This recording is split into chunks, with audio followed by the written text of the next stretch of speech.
Bienvenue dans cette nouvelle vidéo où on va voir ensemble si c'est difficile ou pas de vivre de son activité de freelance. Je sais que quand on est de l'extérieur et qu'on démarre en fait son activité, ou alors quand on est salarié à l'heure actuelle et qu'on ne sait pas si on doit se lancer ou pas, c'est un peu difficile de se projeter, de se dire est-ce que je vais pouvoir en vivre, est-ce que c'est difficile ou pas. Donc dans cette vidéo, on va faire un calcul dans un premier temps, je vais calculer le TJM qu'il faut pour pouvoir en vivre, et on va voir dans un deuxième temps si c'est facile ou pas d'atteindre ce TJM. D'abord un petit point, c'est quoi le TJM? C'est le taux journalier moyen, j'en ai parlé dans cette vidéo, c'est tout simplement le tarif auquel on va essayer de vendre par jour. En fait, on va se baser sur ce TJM pour fixer notre tarif. J'ai d'ailleurs fait une vidéo sur la fixation du tarif juste ici. D'ailleurs, n'hésitez pas à vous abonner à la chaîne pour ne rien manquer des prochaines vidéos.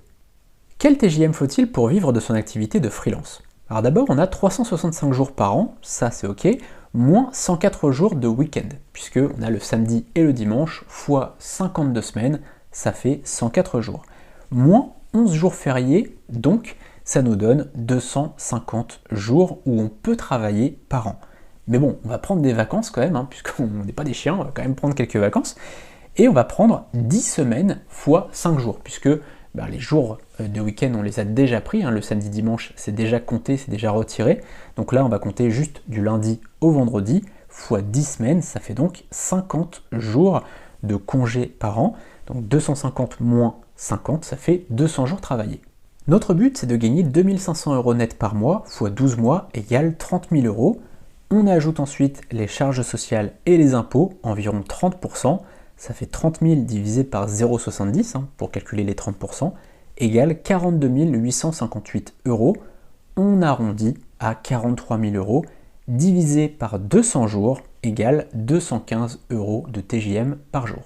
215 € c'est vraiment très très bas, la plupart des freelances sont à 250 ou 300 € pour démarrer, et avec un petit peu d'expérience, avec 1 an, 2 ans d'expérience, on est tout de suite à 350, 400, 500 € de TJM, on va même monter parfois à 700 ou 800 € sur certains langages de programmation, par exemple pour les développeurs, ou certaines compétences. Donc vraiment, le 250 € c'est vraiment le minimum, après on va être à 300, et puis on va pouvoir monter à pas loin de 1000 € de TJM. Mais il faut bien comprendre une chose, c'est que beaucoup de freelances décident de vendre par eux-mêmes. Et là, en général, quand on décide de vendre par soi-même, on vend finalement que la moitié de son temps. Je m'explique. Quelqu'un qui vend par exemple en étant en indépendant et en vendant soi-même hors plateforme, c'est-à-dire qu'il décide de ne pas passer par les plateformes, il va vendre 8 jours par mois puisque le reste du temps il va prospecter. Et donc c'est pour ça que c'est très intéressant d'utiliser des plateformes, parce que certes sur les plateformes il va y avoir des frais, 20%, 30%, 40%, par exemple sur befreelancer.com, je vous ai mis le lien dans la description, on a 40% de commissions qui reviennent aux affiliés au total, affiliés plus plateforme, il y a 10% pour la plateforme, 30% pour les affiliés et 60% pour les vendeurs. Pourquoi? Puisqu'il y a un programme d'apporteurs d'affaires. Et c'est beaucoup plus important que d'avoir des apporteurs d'affaires en direct. Pourquoi? Puisque quand vous avez 1000 € et que vous avez un apporteur d'affaires en direct, eh bien les 400 € que vous allez donner à votre apporteur d'affaires par exemple, eh bien vous payez des cotisations dessus. Alors que sur Befreelancer par exemple, eh bien les 40% que vous redonnez à la plateforme et à l'apporteur d'affaires, vous ne payez pas de cotisation dessus. Vous allez payer des cotisations seulement sur les 600 € que vous allez percevoir. Est-ce que c'est difficile de vendre à 215 € ou plus par jour? C'est ce qu'on va voir maintenant, je vais vous lister les différents métiers. Alors pourquoi je dis plus? Puisque comme on l'a vu, dans les 3 choix qu'on va faire, l'un, l'autre ou l'autre encore, on va devoir vendre à plus cher que 215 € par jour, puisque soit on décide de vendre nous-mêmes sans les plateformes, et donc on va vendre seulement 8 à 10 jours, donc tout ce temps de prospection, il va falloir le répercuter sur nos prix, forcément, parce qu'il faut bien qu'on gagne notre vie, si on vend 10 jours à 215 €, en fait finalement on va gagner seulement 1000 et quelques euros, ça ne va pas être assez pour bien vivre. Si on vend sur les plateformes, il faut répercuter les frais des plateformes. En fait, dans le prix de vente, il faut calculer ces frais des plateformes. Et puis, si on a nous-mêmes des apporteurs d'affaires en direct, il faut répercuter également ces prix. Je vais prendre maintenant mon écran et on va voir les différents métiers. Est-ce que c'est possible ou pas de vendre à au minimum 215 € de TJM?